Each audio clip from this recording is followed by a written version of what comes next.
Eh bien, écoutez, le temps que les invités se connectent, je propose de démarrer pour tout de suite rentrer dans le vif du sujet et faire la présentation de ce webinaire et expliquer comment aujourd'hui on a la chance chez Anjaro de recevoir Stéphane.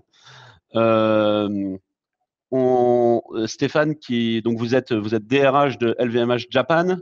De mémoire, vous avez travaillé entre autres démarré votre carrière chez Procter Gamble. Vous avez rejoint le groupe LVMH il y a une douzaine d'années environ, de mémoire, passant d'abord sur des fonctions centrales. Vous avez ensuite rejoint la direction des ressources humaines de la division vins et spiritueux, euh, Moët Hennessy. Puis vous êtes depuis quelques années chez LVMH Japon, où vous avez la direction des ressources humaines, cette fois-ci, de toute la géographie. Et je vais rentrer dans le détail de l'organisation d'LVMH. Stéphane, déjà, bonjour et surtout, merci beaucoup de votre participation. Bonjour, merci de m'accueillir ce matin pour vous et cette fin d'après-midi pour moi. Alors, pour donner un petit peu de contexte, si nous organisons ce webinaire chez Anjaro, c'est pour une raison très simple, qui est que nous travaillons depuis maintenant quelques mois avec des clients dans le retail en règle générale. Et dans le retail, nous nous sommes rendus compte, via notre métier qui est de remplacer finalement, de trouver les remplacements les plus pertinents pour les grandes organisations, de l'importance de la bonne personne au bon endroit face au client et donc de l'importance du service client. C'est un sujet qui nous a beaucoup intéressés. Pour ceux qui suivent nos communications, vous avez vu d'ailleurs qu'on a beaucoup travaillé sur le sujet ces derniers temps. Et en parlant avec nos équipes, il y a une phrase qui m'est remontée de l'époque où moi je travaillais chez LVMH, qui est une phrase d'une personne que vous connaissez, Stéphane, qui est Pascal Jouvin, qui m'avait dit, à l'époque j'étais en début de carrière, Quentin, si tu veux connaître ce qu'il y a de mieux dans le service client, tu vas faire un tour au Louis Vuitton des Champs-Élysées et tu verras ce qui se fait de mieux dans le monde. Cette phrase, elle m'avait marqué à tel point que j'y étais allé pour vérifier. Et quand on a voulu un petit peu travailler sur ce sens du service client, évidemment, on a tout de suite pensé à LVMH parce que c'est un symbole d'excellence.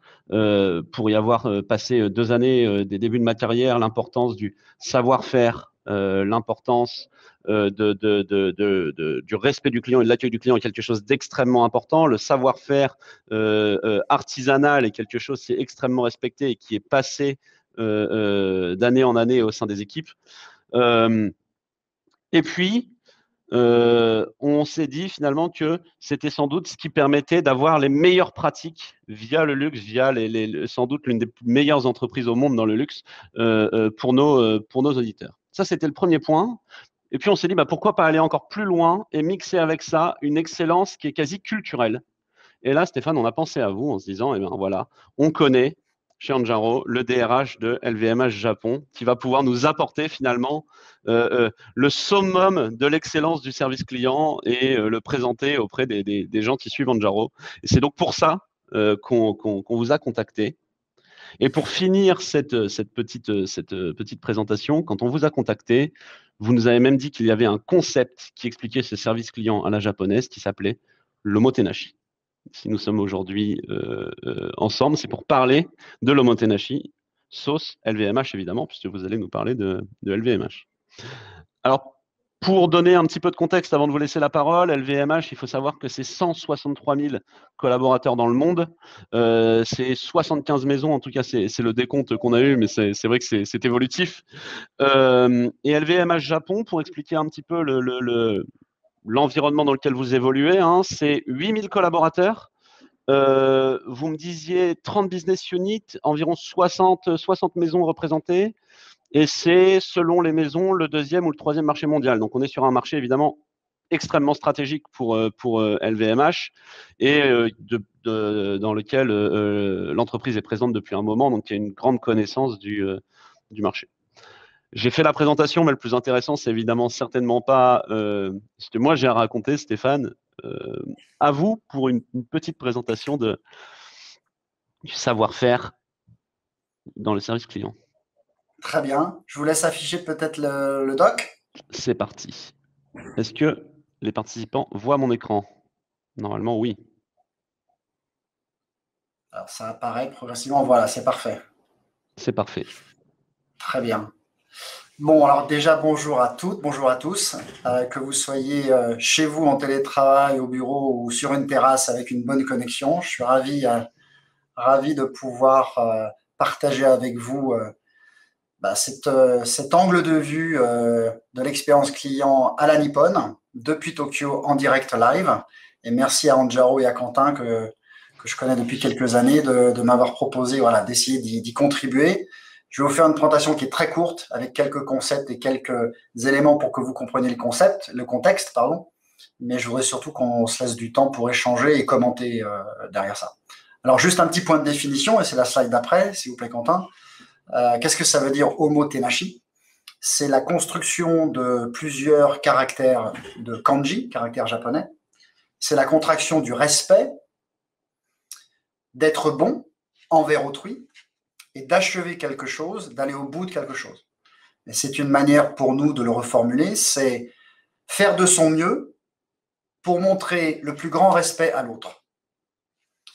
C'est la base de l'omotenashi qui, historiquement, vient de la cérémonie du thé, qui n'est pas juste mettre un sachet de Lipton avec une bouilloire d'eau croupie, mais c'est tout le cérémonial qu'il y a autour et toute l'excellence, la sélectivité, la désirabilité de cette expérience de boire un thé à la japonaise, la fameuse cérémonie du thé. Alors, vous pourriez me dire, quand on applique ça au champ du retail, quand on applique ça au champ du travail, c'est un peu normal au Japon que les gens veuillent faire absolument leur mieux parce que, si je suis un peu caricatural, l'image qu'on peut avoir du Japon parfois, c'est une culture un peu autoritaire, on risque de perdre son job avec une dimension un peu très dure. Eh bien non, parce que si vous allez sur la slide suivante, Quentin, vous voyez que… Pardon. Voilà. Non, je vous en prie. Vous voyez qu'au Japon, on est sur un marché de plein emploi. Le taux de chômage est au maximum de 3%. 3%, c'est le pic que nous avons atteint au cœur de la pandémie, avec une inflation très, très, très, très modérée. Donc, ça veut dire que c'est un marché de plein emploi et donc les gens peuvent voter avec leurs pieds, très facilement passer d'un job à l'autre. Les talents au Japon reçoivent en moyenne 2 offres par tête et on a une vraie pénurie de talents et c'est un marché de candidats et ce n'est pas un marché d'employeurs. C'est vrai que pour donner un peu de perspective, en France, on est à 9,1% et on a l'habitude de travailler déjà dans des marchés dits pénuriques. Donc j'imagine ce que c'est qu'un marché pénurique quand on a 3% de taux de chômage. Ça doit être une guerre des talents permanente. D'accord. Donc c'est pas lié à la peur de perdre son job, c'est vraiment culturel. Et si on passe à la slide suivante, vous pourriez vous dire, bon, c'est pour servir les clients traditionnels, pour servir les vieux. Parce qu'au Japon, les seniors, ça représente 35-36% de la population. En ce moment, on est sur la vaccination, prioritairement pour les seniors. Il faut savoir qu'il y a 36 millions de personnes qui ont plus de 65 ans. Eh bien, malgré cela, en fait, les jeunes générations, même si elles sont ultra connectées, comme vous le voyez, vous avez plus de la moitié qui continuent de privilégier l'expérience physique en magasin, l'achat en magasin. On a parfois tendance à dire qu'au Japon, le sport national, ce n'est pas le baseball ni le sumo, c'est le shopping physique. Et dans le même temps, on a aussi cette combinaison d'enjeux avec l'omnicanal parce que les seniors qu'on pourrait identifier comme traditionnellement portés vers le shopping physique se mettent de plus en plus eux aussi au e-commerce et donc à l'omnicanal. Donc, la notion de retail et d'excellence n'est pas une question purement de génération, elle est liée à des usages et qui se retrouvent dans les différents segments de population. Et si on va à la slide d'après, la combinaison de cet omnicanal fait que l'expérience client au Japon, c'est un peu comme dans les bons whisky ou dans les bons champagnes, c'est un assemblage. Et c'est un assemblage de 2 formes d'expérience. C'est un retail où évidemment il y a une transaction, mais c'est aussi un retail où il y a une expérience ou une autre motivation de se déplacer. Là, je vous ai juste mis 4 exemples qui n'ont rien à voir les uns avec les autres. Un exemple de Shiseido avec leur flagship à Ginza, où il y a une expérience de méditation. Le premier magasin au monde, Louis Vuitton, 100% homme, qui est dédié à cette clientèle-là, à Miyashita Park, à côté de Tokyo. Vous avez le parc Uniqlo, qui est un parc d'entertainment où vous avez toutes les marques de fast retail. C'est la vie Tokyo, c'est un café, restaurant, boîte de nuit expérientielle qui est sur les hauteurs, en rooftop, et qui domine Shibuya et tout Tokyo, ouvert le jour et la nuit. Alors, si vous allez à la slide d'après, cette notion de troisième emplacement, c'est la combinaison du online et du offline. Donc, d'abord, le online. Au Japon, c'est souvent un online dans le lieu physique. C'est ça le paradoxe, c'est ça la particularité, entre guillemets, de l'approche japonaise. Vous avez, par exemple, le flagship de Shiseido. Vous avez en dessous, par exemple, dans certains magasins, vous avez une application qui vous permet de faire un essayage sans vous-même essayer les produits, qui souvent est la contrainte d'aller dans la cabine d'essayage. Tout le monde n'a pas forcément très envie d'aller dans la cabine d'essayage. Et puis la slide d'après, c'est le offline. Et c'est un offline qui est toujours à la frontière de l'innovation. Et là, vous avez un certain nombre d'exemples où certaines marques, dans certains secteurs d'activité, vont essayer de moderniser l'expérience physique en travaillant sur l'artisanat, sur l'histoire. Vous avez par exemple à Kyoto, vous avez un café Starbucks qui ne reprend absolument pas les codes de Starbucks, qui est dans une espèce de vieille maison kyotoïte. Vous avez à gauche un hôtel qui est aussi à Kyoto, où tout est basé sur la convivialité et le fait de rester le plus longtemps. Donc cette notion de retail, où vous avez autre chose que simplement une transaction, est vraiment quelque chose qui est recherché. Vous avez énormément de concept stores, vous avez énormément de magasins qui vous proposent autre chose, c'est-à-dire un café, un restaurant, une expérience. Vous avez des concepts que je trouve absolument géniaux. Vous avez par exemple un magasin où vous rentrez par une porte, c'est un magasin de fleurs, et vous rentrez par une autre, c'est un caviste. Eh bien oui, il suffisait d'y penser. Quand vous allez chez quelqu'un le soir, généralement, vous amenez un bouquet de fleurs et une bouteille de vin. C'est cette notion un peu de retail innovant, qui, je pense, n'est pas le seul au Japon. Hein. Je pense qu'il y a beaucoup d'endroits où c'est le cas. Mais c'est poussé vraiment jusqu'à son extrême. C'est amener une expérience, finalement. Absolument, l'expérience. Alors, avant de dire quelques mots sur Anjaro, et je laisserai évidemment Quentin commenter, le cœur du sujet sur l'omotenashi au Japon, c'est la volonté de tout tracer, de tout construire en partant de l'usager ou en partant du client. C'est comme si vous inversiez votre boussole. C'est pas juste le client est roi, c'est beaucoup plus que ça. C'est vous partez d'abord et avant tout de l'expérience de l'usager. Je vais vous donner quelques exemples qui ne sont pas que dans le retail. Si vous allez dans un restaurant, vous allez pouvoir bénéficier, par exemple, au pied de votre chaise, d'un petit bac dans lequel vous allez pouvoir déposer vos affaires. Il est inconcevable au Japon de déposer votre sac à même le sol. Si vous suspendez votre manteau, on va vous le recouvrir d'une protection afin qu'il n'y ait pas d'odeur ou de dépôt de graisse ou de je ne sais quoi. Si vous allez, par exemple, si vous prenez l'avion, avant d'embarquer, vous allez avoir des bacs avec des sacs. Ce sont des sacs de protection dans lesquels vous pouvez mettre vos vêtements pour qu'ils ne soient pas abîmés quand ils sont dans la soute, quand ils sont dans les placards cabines. Si vous prenez un exemple récemment, moi je suis un coureur, je cours autour du Palais Impérial, et il y a beaucoup de zones d'herbe, et elles sont régulièrement désherbées. Mais il y a beaucoup de passants. Eh bien, pour protéger les passants des projections des herbes qui sont coupées, dès que vous passez à proximité de quelqu'un qui est en train de couper, il y a un ouvrier qui est avec un sifflet, qui siffle. Celui qui est en train de désherber avec le rotophile s'arrête. Il y a une bâche de protection pour éviter les projections d'herbes coupées. Une fois que vous êtes passé, il siffle à nouveau et le désherbage reprend. Ce sont des moments où vous réalisez que tout a été construit du point de vue de l'usager. C'est vrai dans un train, c'est vrai dans un métro. Une autre expérience, et avec laquelle je ferai le lien pour le retail, c'est la notion, comme on le disait, de respect, montrer du respect en allant jusqu'au bout du service que vous pouvez apporter, au meilleur de vous-même. Si vous demandez votre itinéraire dans la rue à un Japonais, même si il ou ne sait pas, il va se mettre en quatre pour essayer de vous apporter une solution. Il va même éventuellement vous accompagner jusqu'au point le plus proche pour vous permettre de vous retrouver, pour être sûr d'être allé au bout du service qu'il aura pu vous apporter. Donc cette notion de je vous montre du respect parce que je vous considère et que votre expérience m'importe, c'est la base de ce que l'on va développer pour la formation des équipes. D'où le lien avec cette diapo, c'est qu'au Japon, la particularité de la formation, et donc appliquée au champ du retail, le recrutement au Japon se fait une fois par an. C'est un rite immuable, c'est tous les ans au 1er avril, et on a des promotions entières de nouveaux entrants, de nouveaux collaborateurs, quel que soit leur niveau d'études, mais qui rentrent tous ensemble au même moment dans leurs entreprises japonaises ou entreprises étrangères. Et c'est plus par défaut, le restant de l'année, que l'on recrute d'autres collaborateurs. Mais le cœur de l'induction, le cœur du début de l'expérience employée, il est au 1er avril. Et ça développe ce sentiment de promotion.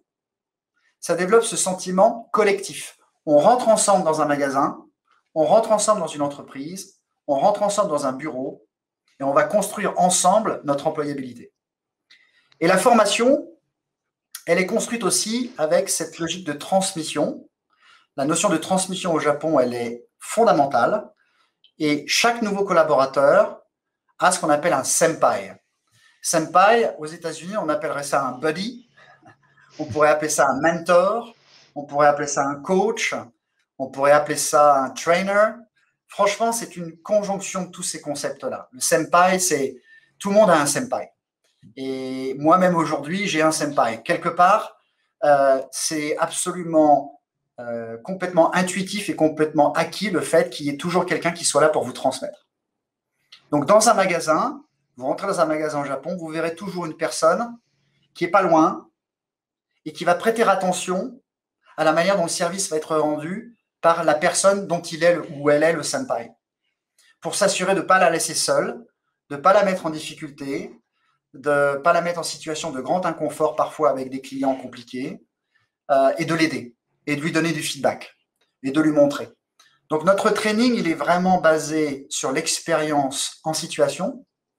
On a, par exemple, au Japon, toute une partie de nos bureaux qui sont convertis en training center, et où on reconstitue des espaces réels, reconstitués de magasins, ou de points de vente, ou de comptoirs beauté, et où on va mettre en situation les collaborateurs, où il y aura notamment le storytelling, bien évidemment, mais il y aura aussi l'art du service, l'art de la posture, la manière de parler. On travaille aussi sur la silhouette, on travaille également sur le paraître, on travaille sur la distance, on travaille sur des notions d'intimité, où on ne doit pas être trop dans l'intrusion de l'intimité du client. Et c'est un travail qui se fait avec des gens qui sont très expérimentés et qui ont un certain vécu déjà dans les magasins. Donc voilà, la formation des équipes chez nous, elle est vraiment centrale, évidemment. Et pour terminer là-dessus, on a au Japon quelque chose qui s'est diffusé partout ailleurs, ce qu'on appelle le mystery shopping, qui est bien connu de tous les gens qui font du retail, mais qui est élevé ici à mon avis, à un degré de sophistication très poussé. Pour ceux qui sont moins familiers avec ce concept, le mystery shopping, c'est des clients entre guillemets fake, qui se comportent comme des vrais clients, qui vont vouloir rentrer dans le magasin et tester un peu les ressorts, les résistances, les capacités à absorber la demande et l'exigence du staff dans le magasin, avec ou pas une transaction, avec ou pas une exigence très élevée. Et c'est évidemment qualifié par des KPI, c'est mesuré par des entreprises neutres, et ça constitue évidemment un des éléments de mesure de la performance du service client. Et c'est une des choses qui, pardonnez-moi, c'est une des choses qui drive le plus aussi le système de reconnaissance. Et je terminerai sur un dernier point. Pour moi, l'omotenashi est de manière peut-être contre-intuitive. Au Japon, on travaille très peu sur des incentives retail individuels. On a une partie variable qui est collective, qui est liée à la performance du magasin, sa réputation et ses scores de mystery shopping. Et la partie variable individuelle est minoritaire par rapport à la partie variable qui est liée à la performance collective du point de vente ou de la zone. Et quels sont dans ces scores de mystery shopping, par exemple, les différences que vous avez pu noter au Japon par rapport à d'autres pays au sein du groupe? Jusqu'où on va finalement dans ce scoring? Le niveau de mesure est très granulaire. On a des questions extrêmement détaillées. Ce qu'il faut savoir aussi, c'est que face à l'omotenashi, il y a un client. Et j'ai envie de dire, l'omotenashi et le service client est corrélé au niveau d'exigence de ce client. Et au Japon, je pense que c'est assez honnête de dire que dans nos catégories, c'est parmi les clients, peut-être le client, le plus finement éduqué sur nos catégories, sur nos produits. C'est le client ou la cliente qui est le plus passionné par l'attention aux détails, par le matériau, par le tour de main, par le savoir-faire que l'on présente à travers une montre, un sac à main, un parfum ou une bague ou une robe. Donc, le niveau d'attente et le niveau de sophistication fait qu'on ne peut pas s'improviser pour vendre un champagne très cher ou vendre une montre très chère. Donc, dans le mystery shopping, on va mesurer la capacité du staff à être à la hauteur sur ces niveaux de détail. D'accord. À aller dans l'expertise finalement très poussée pour être à la hauteur de l'exigence du client qui lui-même attend une prestation qui va aller au-delà de ce qu'il trouverait évidemment dans n'importe quelle autre expérience. Bien sûr. Ça fait le lien, évidemment. Alors, on va pas passer beaucoup de temps pour Anjaro parce que c'est certainement pas le propos d'aujourd'hui. Mais si on est là aujourd'hui, c'est parce qu'en parlant avec beaucoup de retailers, on s'est rendu compte que la culture de la débrouille et finalement le non-remplacement d'une personne absente était quelque chose qui petit à petit dans le retail était devenu, dans certaines enseignes, quasi culturel. Et ce qu'on voit à l'heure actuelle, c'est que ça devient un drame vis-à-vis notamment de la compétition d'acteurs pure players sur Internet, par exemple, puisque le client qui vient en magasin, il vient chercher une expérience. Alors sans doute pas à la hauteur de l'omotenashi, en tout cas pas toujours en France, mais on a entendu des phrases en parlant avec notamment directeurs de la relation client qui nous disaient, moi, quand j'ai un absent, quand j'ai un rayon qui est vide de ces vendeurs, eh ben, mon rayon, il se transforme en showroom pour Amazon. C'est-à-dire qu'en fait, comme je n'ai pas la capacité de délivrer une expérience client à la hauteur des standards de ma marque, eh ben, finalement, je dirige mon client vers une expérience purement transactionnelle. Et le purement transactionnel, eh ben, il est plus facile d'aller le chercher sur Internet. Et d'ailleurs, il est moins cher quand c'est ce qu'on cherche. Et si on se voit aujourd'hui, c'est parce que, évidemment, chez Anjaro, nous, apporter ce service client en ayant toujours le bon staff dans les rayons, dans le retail, eh ben, c'est notre métier, puisque notre enjeu, c'est de remplacer les absents le plus rapidement possible via des ressources en priorité internes, c'est-à-dire formées. On va revenir, je pense, dans notre conversation sur l'enjeu de la formation. Et surtout parce que de plus en plus, le magasin, ce sport national au Japon dont vous parliez du shopping, bah, ça devient une expérience qui est quasi sensorielle, qui est beaucoup dans l'émotion. Moi, pour démarrer, et je vais couper la présentation, je vous invite évidemment, participants, à poser des questions. On a beaucoup de chance d'avoir Stéphane aujourd'hui qui apporte vraiment un regard neuf, je trouve en tout cas très différent de ce qu'on entend en France sur l'expérience client, donc n'hésitez pas.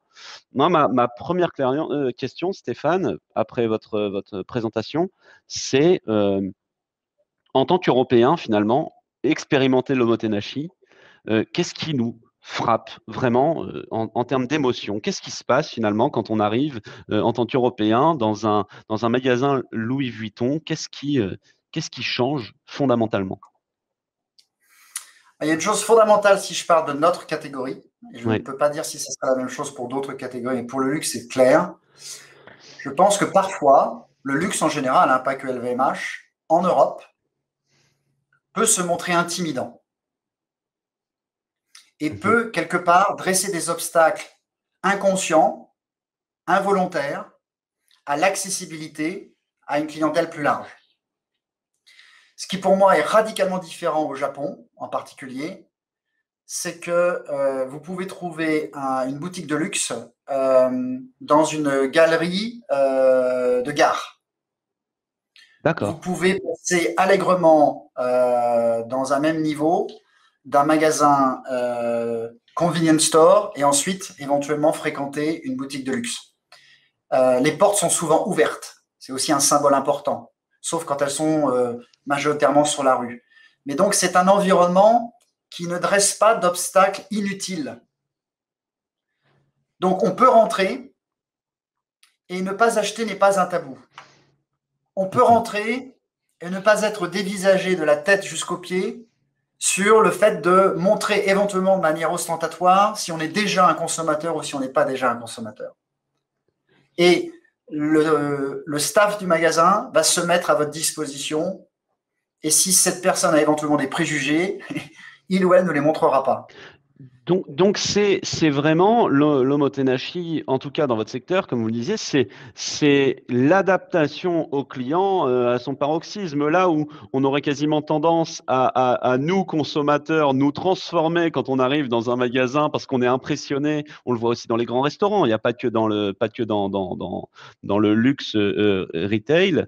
Là, chez LVMH Japon, on va plutôt avoir l'inverse, c'est-à-dire que finalement, l'objectif, ça va être l'adaptation permanente, quelle que soit la personne qui franchit le seuil du magasin, du point de vente. Absolument, absolument. Alors après, je pense qu'il y a des évolutions intéressantes. Certaines d'entre elles ont été, à mon sens, accélérées par le Covid. Et là, je me place du point de vue véritablement entreprise et marque. Je pense que le shift aujourd'hui sur le retail physique, il y a ceux qui pensent que le retail est un coût de distribution et il y a ceux qui pensent que le retail est un outil de recrutement. Alors, sans être trop schématique, je pense que c'est important de distinguer les deux. Et plus on va être sur la première version des choses, plus on va se laisser effectivement porter vers un transfert vers le e-commerce. Plus on est sur le premier, plus on va travailler sur l'omnicanal et sur l'assemblage intelligent des différents outils, des différents leviers. Aujourd'hui, nous, clairement, le retail physique, on le voit comme un outil de recrutement, d'où mon message sur le caractère non intimidant de l'accès à l'espace physique. Et c'est un environnement où on va physiquement, dans l'espace physique, pardon, être capable de vous parler de ce qui se passe dans l'espace digital. Donc, nos vendeurs aujourd'hui, nos équipes de vente, sont systématiquement formés à être capables d'accompagner le client physique vers le site Internet, d'accompagner le client qui vient vérifier un produit, qui éventuellement est dans une logique, je vais voir le produit avant de voir si je peux l'avoir moins cher ailleurs, mais d'être capable de ne pas être dans une vente forcée physique à l'instant présent, mais d'être capable d'accompagner le visiteur, en quelque sorte, le client visiteur, vers l'espace digital et lui faciliter les étapes postérieures. Alors, donc, ça passe aussi par un équipement de nos collaborateurs. Donc, maintenant, presque, pas toutes malheureusement, ça a pris un peu de temps, mais presque toutes nos maisons ont équipé leur staff avec des smartphones ou des iPads ou les deux. Ils sont évidemment systématiquement formés. Et désormais, dans les briefings du matin pré-ouverture, la dimension d'information, d'update sur ce qui s'est passé dans l'environnement digital est un must du briefing matinal pour être sûr que les équipes soient prêtes à répondre aux questions réactivement ou proactivement en fonction des besoins des clients. Alors, si je schématise, il y a quelque chose que je trouve assez fantastique, c'est que comme on considère finalement, si je comprends bien, que le retail est là pour amener une expérience qui va fidéliser à la marque, qui va amener peut-être un taux de repeat, comme on dit dans le digital, du consommateur. En termes RH, moi qui viens évidemment du monde RH et nous, notre entreprise, elle touche principalement à des DRH. Qu'est-ce que ça change en termes de mesure? Parce qu'on ne mesure plus du tout la performance de la même manière, vous en avez un petit peu parlé. Finalement, qu'est-ce que ça a transformé qu'est-ce que ça transforme, j'imagine, encore maintenant dans vos KPIs RH? Déjà, si on prend les rewards pour les collaborateurs, si vous êtes exclusivement sur des rewards individuels, vous ne pouvez pas derrière générer ce genre de comportement. Quel est l'intérêt si vous êtes vendeur et que vous touchez un pourcentage sur les ventes, si vous orientez la vente vers un autre bénéficiaire? Donc, vous devez avoir une approche collective du reward et de la performance qui fait que vous n'avez aucune barrière à orienter vers votre client vers un autre magasin ou vers le site. Moi, je suis allé m'acheter une paire de chaussures de randonnée récemment. Il n'y avait pas ma taille dans le magasin physique parce que je voulais absolument essayer la paire de chaussures dans le magasin. La vendeuse proactivement m'a dit, voilà, cette nouvelle paire, elle est disponible sur le site. Et jusque-là, rien de magique. On l'a commandée en direct, je l'ai payée dans le magasin et elle était livrée chez moi sous 24 heures. Mais j'aurais jamais acheté sur le site si je n'étais pas passé au magasin. Jamais. Donc, C'est ça le caractère extrêmement concret de l'omnicanal. Et le drive, il peut être initié par l'expérience physique en magasin, comme il peut être par l'expérience de navigation. Il n'y a pas d'obligation. Après, il y a un autre phénomène aussi, et je voulais terminer là-dessus, que la pandémie a accéléré, c'est que le retail était traditionnellement sur une posture d'attente du trafic, de servir ce trafic avec excellence, et éventuellement de générer une fidélité, donc une nouvelle visite. La pandémie a stoppé le trafic, net, sans bavure. Les confinements, les lockdowns, les états d'urgence, peu importe comment vous les appelez, d'un seul coup, rideau fermé. Et donc, notre capacité d'agilité de réaction a été qu'on a énormément travaillé avec les équipes sur la notion de clienteling et de rendez-vous privés. Et on a commencé par le faire par un côté backstage, en laissant entrer les clients par la porte de derrière, en leur proposant des expériences sécurisées d'un point de vue Covid. On leur garantissait qu'ils seraient les seuls clients dans le magasin sur un créneau horaire de 30 minutes ou 1 heure, avec une expérience totalement personnalisée. La vérité, c'est que les gens ont commencé à prendre goût à ça. Et que cette expérience one-to-one, on est capable maintenant de la renouveler et de continuer de la proposer, alors même qu'on continue d'avoir un trafic. C'est fantastique, c'est une hyper adaptabilité du groupe qui a réinventé l'expérience client, là j'ai envie de dire ultime, parce qu'avoir un magasin pour soi, c'est le rêve, je pense, de tout le monde, surtout dans ce genre d'univers. Avec la pandémie, c'est-à-dire que ça a apporté une nouvelle façon de toucher le luxe, de voir le luxe. Ouais. Et c'est quelque chose qui s'est vu ailleurs? Je pense qu'on n'est pas les seuls, sincèrement. Toutes les marques de luxe sont très agiles là-dessus parce que c'est la clé de l'expérience client. Je ne peux pas dire pour les autres catégories de commodité, c'était un peu moins facile, je pense. Mais par contre, ça ne se fait pas sans difficulté. Parce que l'équipe de vente qui était habituée à attendre que le client pénètre dans l'espace physique et à ce moment-là, lui délivrer une expérience unique. D'un seul coup, il ou elle doit aller le chercher, le faire venir pour un rendez-vous. Donc, on passe évidemment d'une vente réactive avec excellence à une invitation proactive en vue de proposer une expérience unique. Donc, on a aussi dû, pendant ces 18 mois, former nos équipes à du phoning, à relancer un carnet d'adresses, à cultiver une base de clients, à savoir s'adresser par SMS, par messagerie ou par téléphone, autrement que quand on accueille la personne physique et qu'on lui délivre par notre posture la bienvenue. Donc une individualisation de la relation client. Et il y a eu l'intermédiaire entre j'attends le client, je le sers et je l'appelle pour qu'il vienne. Il y a eu aussi les ventes en ligne depuis l'espace physique du magasin. Et donc, ce qu'on a fait, et on a aussi formé nos équipes là-dessus, c'est que les magasins qui étaient fermés, qui ne pouvaient pas accueillir des clients, ont commencé à faire des ventes en visio à des clients avec lesquels ils prenaient rendez-vous. Et ils devenaient des démonstrateurs en essayant de développer à nouveau un storytelling personnalisé face à des clients qui étaient chez eux devant leur écran. Et la personne était dans le magasin et avec nos outils évidemment technologiques, faisait faire une visite du magasin, passait dans les différents espaces et commençait à montrer les produits. Donc ça, c'est un peu le mode intermédiaire. Et donc, c'est en cela que les magasins physiques peuvent aussi devenir des sortes de showrooms. Et que le showroom, il peut être impactant soit parce qu'on le visite, soit parce qu'on y a accès online. Mais ça reste un outil de recrutement. C'est pour ça que le retail, pour nous, c'est d'abord et avant tout un outil de recrutement parce que personne mieux que nous, on l'espère, n'est capable de faire comprendre l'unicité finalement du produit. Et ce qu'il y a de très particulier dans le luxe qu'il faut bien réaliser, c'est qu'on a des clients que parfois on ne voit qu'une seule fois dans leur vie. Quand on va se marier et qu'on achète une bague, quand on veut célébrer un événement très particulier, qu'on veut s'acheter une très belle montre, quand on va déboucher une bouteille un peu précieuse, on ne va pas le faire tous les jours. On est aussi dans un univers où, à part les ultras évidemment privilégiés, on est quand même dans un taux de fréquentation et de répétition où il y a des occasions. Et ces occasions sont souvent chargées de beaucoup d'émotions, de beaucoup de sens pour la famille, pour les individus, pour les entreprises. Donc, il faut qu'à ce moment-là, l'expérience, elle soit au niveau du caractère rare et unique de ce moment-là. Il faut que ce soit privilégié. Voilà. On revient sur l'hyperadaptabilité, on revient sur la formation des équipes enfin moi dans votre discours, c'est une des choses que je retiens qui est absolument essentielle, cette capacité d'aller délivrer la culture de la maison, j'imagine, le savoir-faire de la maison, quel que soit le type d'interlocuteur, et sur une relation qui peut être long terme et individualisée, c'est ce que notamment ça a apporté la pandémie, ou alors extrêmement ponctuelle. Oui, et puis il faut bien comprendre l'impact d'une mauvaise expérience.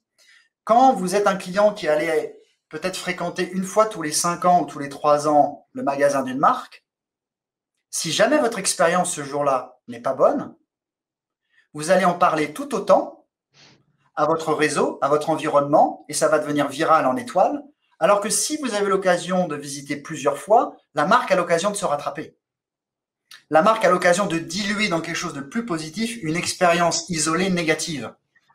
Donc, ça veut dire que le rendez-vous, il est à double tranchant. L'expérience, elle est avec un enjeu, évidemment, très important pour la marque et pour sa réputation. C'est exceptionnel.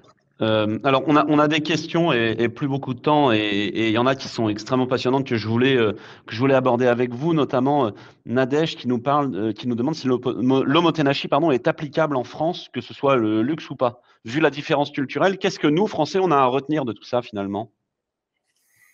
Je parlerai de sens du collectif versus l'individualité. C'est vrai dans beaucoup de choses que j'ai voulu expliquer et sur lesquelles moi-même j'ai progressé énormément, avec beaucoup d'humilité en vivant ici depuis 5 ans. Je pense que cette expérience, de toute façon, m'aura aussi changé, comme beaucoup d'entre nous. Je pense que c'est vraiment cette capacité à travailler. Si vous êtes dirigeant aujourd'hui d'une équipe dans un magasin, dans un espace physique, il faut travailler sur le collectif. C'est la chose la plus importante. Je vous donne un exemple. Quand le matin, vous avez un pied de travers, vous n'êtes pas sûr que vous avez la motivation ou l'énergie pour aller sur le floor, le fait de penser à votre responsabilité vis-à-vis de votre équipe, ça vous encourage, ça vous incite, ça vous pousse. Plus vous êtes sur l'individualité, plus quelque part, vous ne sentez pas trop concerné par les conséquences de votre absence. Conséquences vis-à-vis de l'équipe, celles et ceux qui vont devoir compenser, et vis-à-vis des clients.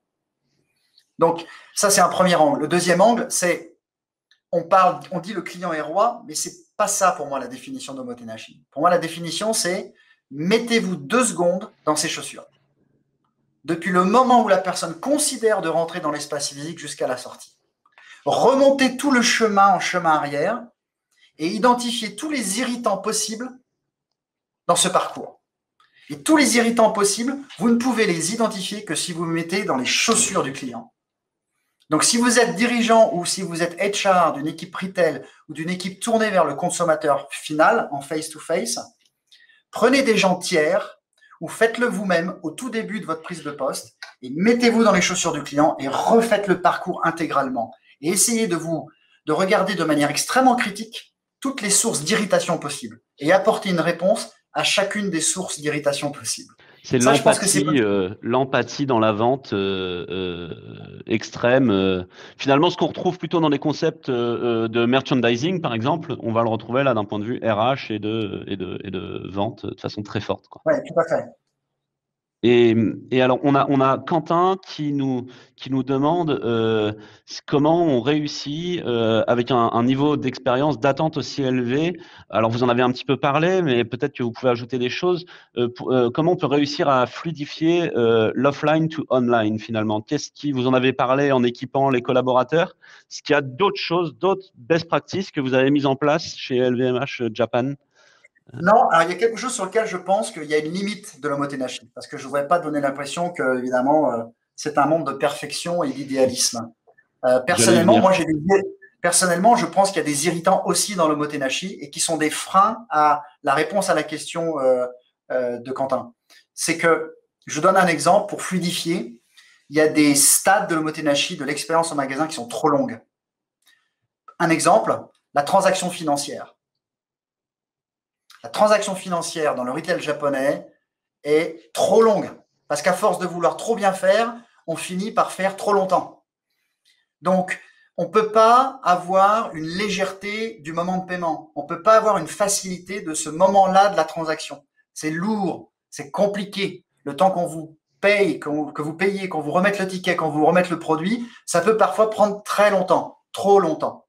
Dans des standards japonais, c'est attendu. Mais de lors qu'on parle d'une clientèle internationale ou qu'on parle d'une transposition possible, je pense qu'il faut faire attention à ce que l'omotenashi ne devienne pas trop rigide et que sa longueur ne se fasse pas au détriment de la fluidité que Quentin justement soulignait. Il faut être capable de très vite noter la demande ou l'impatience du client et très vite passer sur du online si c'est nécessaire. Mais la transaction financière, parfois, dans certains points de vente, elle est usante. Et quels sont justement les KPIs que vous suivez particulièrement et que vous souhaitez améliorer qui sont liés à cet omotenashi? Paradoxalement, on a un turnover des collaborateurs qui est trop bas. Donc, je suis peut-être C'est-à-dire, parlez-moi de ce monde parfait. Je suis peut-être un DRH atypique, mais je pense que quand on est sous certains niveaux de turnover, c'est trop bas. Parce que le risque dans l'omotenashi, c'est de tomber dans une forme de confort, de tomber dans une forme de complaisance. Et je pense que c'est important de faire en sorte de faire un peu tourner nos équipes retail dans des zones de chalandise différentes, avec des typologies de clients différents. Le Japon est un pays qui s'est ouvert au tourisme massivement, mais il y a des zones du Japon où il n'y a pas un seul touriste, et il y a des zones du Japon où il y en a énormément en concentration. C'est pas le même service, c'est pas le même niveau d'adaptation. Et je pense que si on veut réussir dans le développement de nos collaborateurs en retail sur une notion durable, il faut arriver à les faire bouger un petit peu de magasin en magasin, leur donner des responsabilités sur des nouvelles catégories de produits. Sinon, il y a une forme de watt qui s'installe avec le côté très confortable et parfois complaisant que ça peut générer. Donc moi, je regarde de très près notamment nos capacités à faire tourner nos équipes dans les points de vente parce que ça brise la routine et ça génère de la stimulation. Donc la mobilité pour LVMH et chez vous est un enjeu clé pour justement réussir à avoir une mobilité. C'est quoi? C'est tous les 3-5 ans que vous essayez de changer Malheureusement, pour le retail, c'est un petit peu plus parce qu'ils sont plutôt ancrés là où ils sont. D'accord. Ils privilégient justement cette forme de stabilité. Et pour le management, c'est plus rapide. D'accord. Pour les conseillers clientèle, c'est plutôt effectivement 4, 5, 6 ans. Voilà. D'accord. Et en même temps, on peut les comprendre. C'est-à-dire que là où ils doivent bâtir une expertise pour justement délivrer ce service et se remettre dans une zone d'inconfort potentiellement en devant recommencer, retrouver cette expertise avec des produits différents, dans une maison différente. Une chose qui est très marquante chez LVMH, hein, pour être passé dans le groupe et qu'on ignore parfois, enfin, ou en tout cas à laquelle on ne pense pas, c'est que chaque maison a quand même un savoir-faire différent, parfois même une culture différente, et c'est vraiment une spécificité de ce groupe finalement. Pour l'encourager, en fait, ce qu'on a mis en place au Japon, on a lancé il y a 2 ans maintenant, une application smartphone très simple, très light, à laquelle tous nos collaborateurs peuvent se connecter et dans laquelle on publie toutes les offres de postes en retail dans tous les magasins de tout le pays. Et ça permet de provoquer un peu les opportunités. Ça s'appelle Bing Retail, c'est sur l'App Store japonais, c'est free access et maintenant on en a fait aussi un outil de recrutement externe et un outil de cooptation. Et pour la première fois, on a pu provoquer et accélérer, en tout cas soutenir les échanges de talents et les mobilités intermaisons en retail. Donc, quelqu'un qui est intéressé de passer du fast fashion au ultra luxe ou des montres à la joaillerie, c'est possible. Et on l'encourage justement pour justement illustrer ce que je vous disais juste avant. Ok. Il nous reste, c'est pour ainsi dire terminé, peut-être 2-3 questions vraiment très rapides avec des réponses en une phrase. La première, elle est très simple, c'est comment écrivez-vous senpai pour les gens qui voudraient se renseigner sur le concept? Alors, en romanji, c'est-à-dire notre alphabet latin en phonétique japonaise, c'est S-E-M-P-A-I et on mettra un tréma sur le i pour le I. Très clair, très clair. On vous demande pas en caractère japonais. Je serai incapable. Une question de Silver qui m'intéresse beaucoup, d'un point de vue un peu best practice RH, finalement, est-ce que le Japon s'est regardé comme chez LVMH, comme un exemple pour les autres marchés en termes de relations clients? Est-ce que vous êtes plus sollicité que d'autres? En tout cas, est-ce que vous êtes beaucoup sollicité par rapport à cette spécificité? Je ne vais pas répondre comme ça directement parce que ça serait un grand manque d'humilité par rapport à nous et nos équipes. Ce qui est sûr, c'est que le Japon est un marché d'image. Il faut savoir aujourd'hui que toute l'Asie, à la question où voulez-vous voyager en dehors de votre propre pays en numéro un, c'est le Japon qui vient en tête des sondages dans tous les pays d'Asie, Chine incluse. Impressionnant. Pourquoi? C'est pas juste la nature, la beauté, etc. C'est aussi le service et l'expérience client. Donc, quand vous avez des Indonésiens, des Australiens, des Taïwanais, des Hongkongais ou des Chinois qui venaient, parce que pour l'instant, évidemment, on n'en a pas, c'est le Japon et ils viennent pour acheter, ils viennent pour aller en magasin pour cette expérience-là. Donc, ça nous donne une obligation et on sait que c'est un marché d'image. C'est vraiment un marché d'image. Très clair. Deux dernières questions. Une question très rapide. Est-ce que les rendez-vous, maintenant que le Covid est en train, enfin, petit à petit, d'être mis derrière nous, même s'il y a encore un peu de chemin, est-ce que les rendez-vous one-to-one sont sur des horaires décalés maintenant, ou est-ce que vous arrivez à accueillir des clients dans la boutique en même temps que vous faites? C'est comment vous avez adapté ces rendez-vous one-to-one finalement à l'après-Covid? Alors, il y a les deux cas de figure. Soit on a un espace physique suffisant dans lequel on a alloué un espace dédié au rendez-vous. On a des VIP rooms, des salons ou des espaces qu'on a pu, entre guillemets, adapter pour rendre très intime le rendez-vous. Soit on n'a pas l'espace physique pour faire ça, et dans ce cas-là, effectivement, ça se fait sur des horaires décalés. Très clair. Une dernière question qui est quasiment une ouverture sur le monde européen.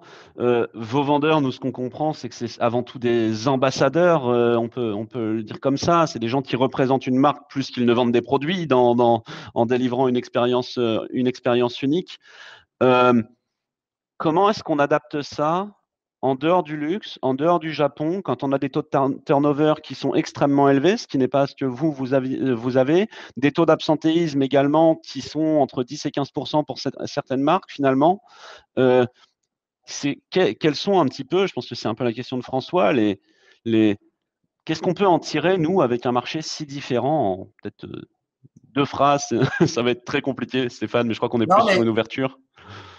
je pense que c'est juste de dire que le métier du retail, c'est un métier dur. Si vous passez une journée entière en magasin, déjà, vous aurez des réponses pour vous-même. Là, à l'instant où je vous parle, je suis debout et je me suis fait installer il y a quelques mois un bureau sur Vérin. Donc, je passe volontairement beaucoup d'heures par jour quand je ne suis pas en rendez-vous assis avec des collaborateurs. Je passe du temps debout. Ce n'est pas juste pour la posture aujourd'hui dans ce webinaire. À la fin de la journée, je suis mort. Je suis mort. Donc déjà, quand on se pose cette question, la première des choses à faire, à mon sens, pour essayer de trouver une partie des réponses, c'est d'aller le vivre par soi-même. Et derrière, encore une fois, non pas vis-à-vis de l'usager, mais en tant qu'RH vis-à-vis du collaborateur, reprendre tous les irritants et vous poser toutes les questions qui vont faire que l'expérience employée sera meilleure. Une simple anecdote. Culturellement au Japon, il fallait que toutes les vendeuses soient sur des talons. On a fait partie des premières marques et des premières maisons à arrêter d'obliger dans les uniformes, par exemple, de porter des talons. Des choses comme ça qui sont du vécu au quotidien, qui rendent l'expérience du retailer ou du vendeur meilleure.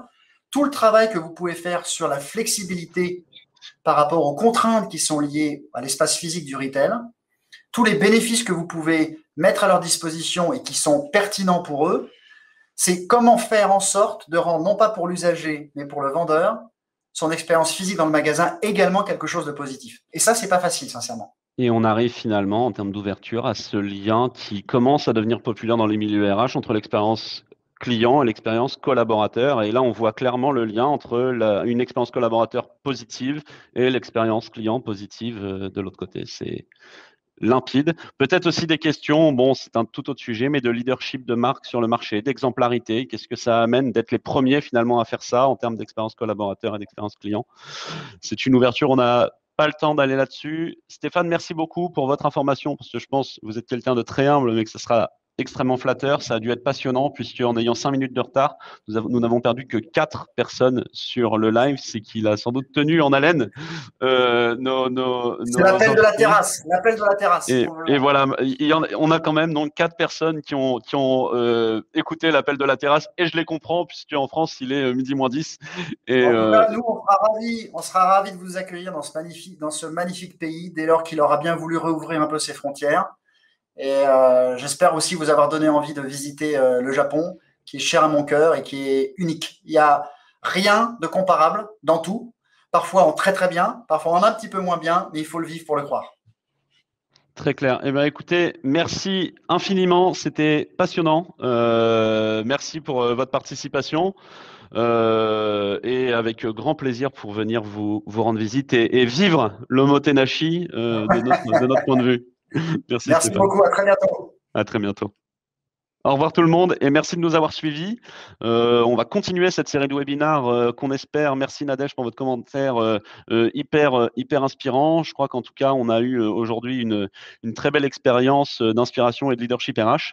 Merci de nous avoir suivis et je l'espère à très bientôt sur les webinars Anjaro.